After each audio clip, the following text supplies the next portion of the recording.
How's it going there, YouTube? Well, I figured we'd take a little break from doing literature inventory. I told you guys I had quite the pile of stuff. There's going to be one more video on that. It'll be some more Oliver stuff, cockshut, and oddballs.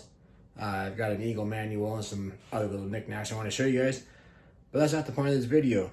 I wanted to give a shout out to a friend and fellow YouTuber here, Jason from For the Love of Tractors here on YouTube. I'll put a link to his channel down below here. Jason was kind enough to promote my giveaway here a little bit on YouTube. And as a thank you, I sent him one of my posters. So I also wanted to give him a big shout out here on my channel. Jason does some excellent farm toy videos. He does new reviews, he has custom stuff, he has a pretty extensive collection as well. So if you're into the farm toy scene, make sure you go over and check out For the Love of Tractors. Well, I've been sharpening up my carpentry skills a little bit here today. We purchased some tread and riser kits for the basement stairs here. I actually cleaned them up pretty good. The wife wanted the white riser with the wood tread, but I kind of wanted the wood riser with the wood tread because I think it looked a little bit better to match the floor pretty good. Don't mind a little bit of mess here. I got to clean up still. This actually wasn't too bad to do. There is quite a bit of cutting involved, especially if you're doing it on an older house, because these tread kits come in a 12-inch tread. Code is 9.5 in Ontario, minimum 9.5. So I factored that in. Plus these are older stairs, so they actually turned out really nice. I have not glued them down yet. I'm gonna use PL Premium, construction grade PL Premium. Stuff seems to work pretty good.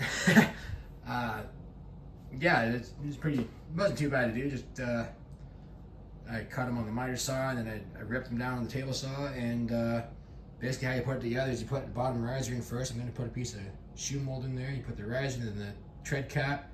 The riser covers the cut, and the new tread cap goes on top of that. It just works your way up. So that was alright for Saturday afternoon, a little project. I mean, I'm not the sharpest when it comes to carpentry, but you know, same as the tractor shelves, I do know a couple ins and outs. I also finished hacking that ash tree down that I started last summer. There's a piece about 6 feet tall. I kind of gave up on it last year because my chain got dull on my saw. I do have a sharpening kit for it, but sometimes you're just better off to go and get yourself a new chain. Did that and I ripped right through her. I didn't measure the diameter of that tree just yet, but it's over 16 inches. I know I got a 16-inch bar on my saw and it didn't go all the way through, so I'd say it's probably at least a 20 or maybe even a 22-inch diameter tree. So that was another project from this morning. Actually been thinking I might donate some more of that ash tree to the Georgian-based Steam Show Club. That makes nice firewood to run in the steam engines. I've done that a couple times in the past. I'm gonna consult the wife and see if that's okay to give some of that away. It is nice to have some wood for Friday night fires, but we got quite a bit of firewood up here right now. Well, in the main shop, I haven't really got a whole heck of a lot that's new to show you guys. I don't know if I said this in the last video, but all my farm toy boxes went up there. I did build a nice closet down in the basement to put that stuff in, but of course the wife has some stuff to go in there, so I figured the toy box can go out here. Anyway, the old 1828 here, I did in fact order a new set of floats for this, finally. They're coming from Sandhill Carb, I believe out of Minnesota. I ordered them up yesterday. They should be here next week sometime.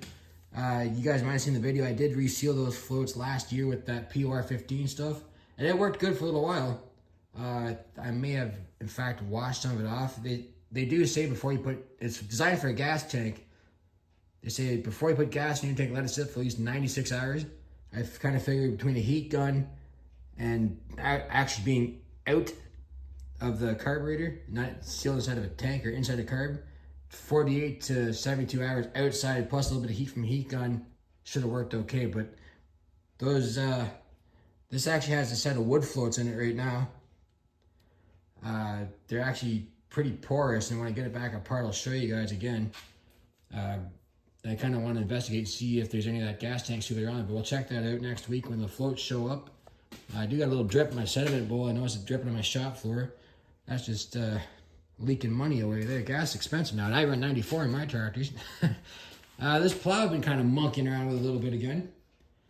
I've been trying to figure out the trip mechanism on it. I did get it to trip once. I do actually believe there is something to do with the tail wheel back there, or the rolling landslide. I do believe that plays a part in resetting this trip too. because I did have it hooked up yesterday, and I did get it to trip once. I did get to come back up. I actually just rolled the little pawl there and brought it back up. It wasn't actually come up pretty easily. I'm trying to figure out why I can't get it to trip again. I have been reading, I think there's a little roller that's down there that can't get stuck, but it's not stuck. I kind of wondered, there's a little tiny spring back in here, but it seems like it's okay. I almost wondered if it was this barrel spring. Compared to a new one, it seems like it's okay. I may just change everything out, and that way I know what I've got. I kind of was monkeying around with the crank here a little bit. I pulled it up a bit more. As you can see, I got a notch here. This was a 3-bottom plow. I pulled it up a bit more to contact that trail wheel. But as you can see, I don't have any action there. I should come right down, but not quite sure what's going on with that just yet. I'm sure there's some old plow boy out there saying, oh, I just do this and that, and he probably knows what it is. Well, if you're that guy, write it down in the comment box. I did get it set back down on the ground. My ash jack stands there actually work pretty good. That piece there, the smaller piece, I think I'm going to actually take it and I'm going to measure the drawbar height of that subsoil that's sitting out in my garden right now. I'm going to put a piece of ash under the tongue. Might make it look good. But I also kind of want to drag that subsoiler in here and get it cleaned up and painted and whatnot, so I wouldn't mind taking it through a parade this summer. But probably not going to happen. I want to get that 80 back together too. I need to get the rear wheels for it. I did find a set. I just need to go pick them up.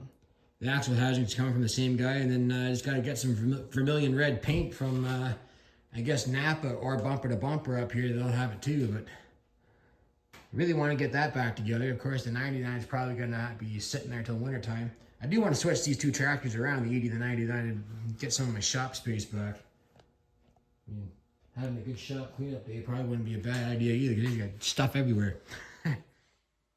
Anyway, guys, that's about all I've got for you this time. Make sure you go check out For the Love of Tractors on YouTube. I'll leave a link to his channel down in the description box down below. As always, if you're interested in a poster, shoot me an email and we'll get you set up with that. Don't forget about the big giveaway we got going on here right now. And I will see you guys on the next one. So as always, thanks for watching, guys.